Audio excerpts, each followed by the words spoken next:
What's up guys, welcome back. It's your boy Mondo. On today's episode we're working on Vinny's truck. It's a Charged 4.8, has a mild cam in it.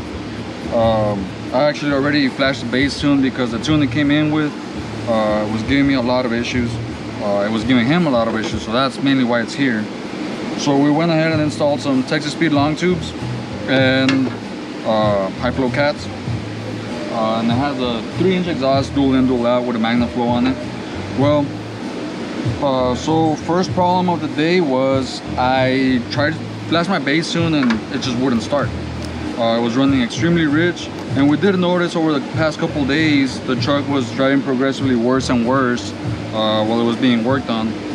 So I finally got on the dyno, and that's when we realized the map sensor that came in was bad. It was stuck at 105 kPa. So what does that mean? That means that the computer thought we had a lot of manifold pressure even at idle, so it was just injecting a ton of fuel, more than it needed. So I went ahead and we got the map sensor replaced. I put a 2.5 bar in it out of the Cobalt SS and started right up. Well, the problem was, since we already tried starting a few times with the other map sensor, it fouled out the plugs. So I got it started and it was missing pretty bad. One side was completely lean. It was just driving pretty bad. So I pulled out the plugs, and we are running BR7s on these because it is supercharged. It's a non-projected plug. For the most part, we could get away with the BR6, which is also a non-projected plug. But we're in Arizona, so the air is extremely hot. I want to keep the cylinder pressure a little bit on the colder side. So cylinder charge temp on the colder side, and to keep it from detonating. So these plugs, we got them down to 28, but I'm gonna open them back up to 35, just because I don't think we're seeing that much boost to require 28. And the plug, you always want to gap it as wide as you can before getting spark blowout, because that's what will give you the cleanest burn. So it's the most efficient burn and everything. So I'm gonna try gapping them up to 35, and we'll go ahead and do a pull, and hopefully it all goes smooth. So check it out. All right guys, so I finally got all the plugs replaced. Unfortunately, I was already on the last plug, and my dumbass got the wrong size extension, hit the header, and it ended up cracking right as I was tightening. So the parts store near me didn't have it in stock, so they had to go to the warehouse and get it. So it delayed me a few hours. So it's already 2:30. Hopefully I can finish it by the end of the day. But other than that, misfire is gone. Everything's running really smooth. I'm dialing in the VE table, so that will take me another 15-20 minutes before I start doing some wide open pulls. But it's running pretty healthy despite of every little bug that came that I ran into. It's now resolved, so it should be pretty smooth. Once we finish fabbing up the transmission mount, this truck will be ready to go. Not the transmission mount, my mistake. It's because he has the B&M shifter on the floor. It's kind of hard to see, and it's a pain trying to reach it because you have to reach down all the way over there.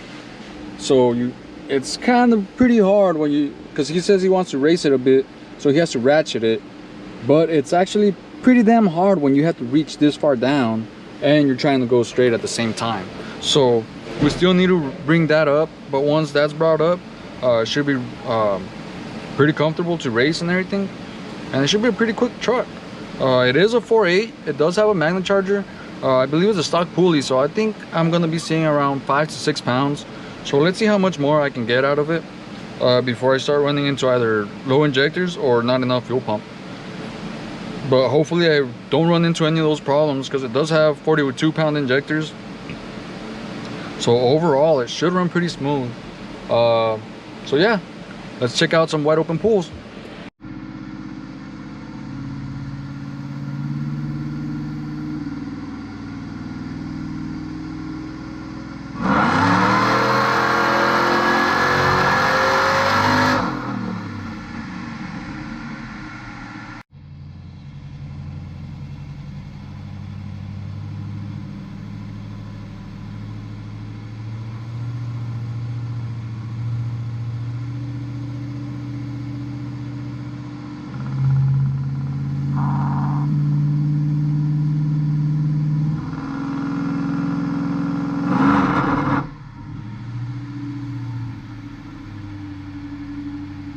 All right, guys, truck is done, results are in.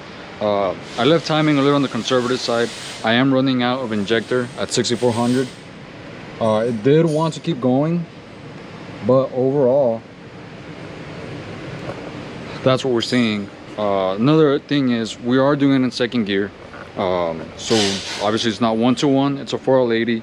The tires are severely dry rotted, and it's gonna be a ton of speed, and I don't want to get it that high up in speed because it's a huge liability. We can lose a tire, it can pop and everything at that kind of speed, and it's just gonna create a ton of heat on the engine. So we're gonna sacrifice a good horsepower reading for the safety of the truck. We don't want to break anything. But yes, I also left it pretty conservative on the timing because it is 91 and it does generate a lot of heat. So we don't want to obviously break anything, as I stated earlier. So I just would say it's not that bad. We don't know the specs on the cam. It's fairly small in my opinion, but it helped out quite a bit. We are only boosting 6-7 pounds if we're lucky. So overall, I think 350 out of a 4.8 is really good. Torque was up there quite as well. Torque is at 302, so it's nothing too crazy, nothing to write home about, but it should feel extremely good. I'm about to take it for a test drive, so I will keep you guys updated with that. Unfortunately, I don't think I'll be able to record any of the test driving because I'm going to be by myself. And as you guys saw, the shifter is that low on the floor, so it's going to be a little hard to juggle all that doing. But other than that, I sorted out all the bugs. I had the wrong scale on the map, so fuel was all over the place. We also had the plugs were severely closed, so I opened them up some more. Like I mentioned, that misfire earlier, the bad map sensor. So all that added on to how long it took me to get it dialed in. For the most part, these shouldn't take that long, but it's finally running good. It starts up right away. All I have left to test would be cold start tomorrow morning, and it would be ready to go. So once again, thank you guys for stopping in. I appreciate all the support. Leave a like, leave a comment, leave suggestions as to what you guys want to see next. We do have a few projects that are getting wrapped up pretty soon. So within the next few weeks, you guys should see a video on a cam challenger that just came in on Monday, and the guys have already taken apart the engine, the cam's in, so it should be getting dropped in tomorrow, hopefully. Unfortunately, I won't be able to tune it until Monday, but yeah, you guys should be seeing that pretty soon. Other than that, this is it for today, guys. Once again, thank you for stopping by and show your support. I'll see you next week.